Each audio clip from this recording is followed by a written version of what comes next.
ও দাদা রমজানের ওই রোজার মাসে তোর মুছে নেছি, কম দামে আজ বিলিয়ে দেব নিয়ত করেছি।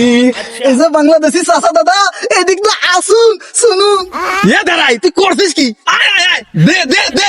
আসলে দাদা আপনি তো দুয়ার জন্যই তো এনেছি, বুঝতে পারলেন কিনা? হ্যাঁ হ্যাঁ বুঝছি, আমাকে সারা আর দিবি কার? কিন্তু তোর তরমুজ এত ছোট কে? আসলে দাদা বড় তরমুজ ছিল, আনিনি, বুঝতে পারলেন কিনা? কে কে বড় তরমুজ আমি না কে? আসলে দাদা হয়েছে কি, আপনাদের কাছে যাই বেচতে আনি না কেন আপনারা শুধু পিছন দিয়েই দিয়ে যান, তাই ভাবলুম এবার যদি পিছন দিয়ে দেন কষ্টটা যাতে কম লাগে, বুঝতে পারলেন কিনা?